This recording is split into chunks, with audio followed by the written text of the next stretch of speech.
Election ward number 17માં આવેલા અમૃતનગરમાં સ્થાનિકો tax ભરતા હોવા છતાં પણ પાલિકા દ્વારા સુવિધા નથી મળતી।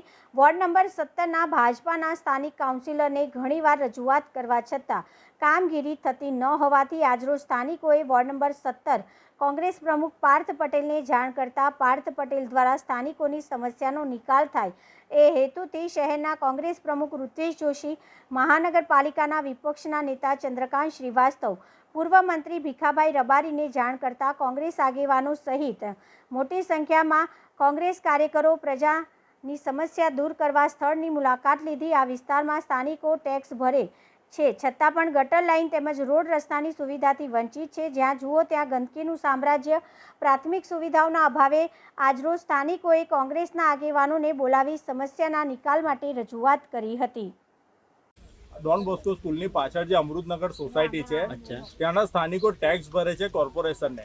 એ ટેક્સની સામે એમને કોઈ સુવિધા નથી મળતી। પ્રાથમિક સુવિધા છે ગટર, પાણી, એ લોકોને નથી મળતી। અત્યારે અહીંયા ગટર નથી, એ લોકો ટેક્સ ભરે છે, ગટરનો વેરો ભરે છે, તેમ છતાં નથી મળતી।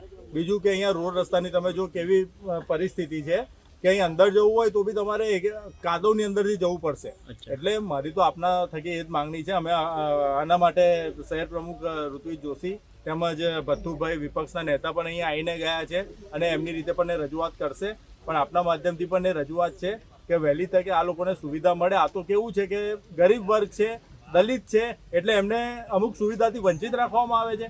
અમને અગાઉ પણ કોર્પોરેટરને જાણ કરેલી છે, તેમ છતાં કોર્પોરેટરના પેટનું પાણી હળતું નથી। કોર્પોરેટર કોણ છે? શું નામ છે કોર્પોરેટરનું? અહીંયા 4 કોર્પોરેટર છે, પણ આ લોકોએ રજૂઆત સંગીતાબેન પટેલને કરેલું છે એવું એમના થકી મને જાણવા મળ્યું છે। અને લગભગ છેલ્લા 1 વર્ષથી આ લોકો રજૂઆત કરે છે, પણ કોઈ જાતના કોઈ કામગીરી અહીંયા થતી નથી। આગે શું જોશો તમે કે આગે શું કરાવવાનું કાર્યવાહી?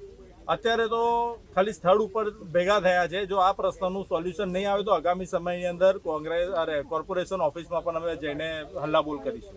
Okay, thank you.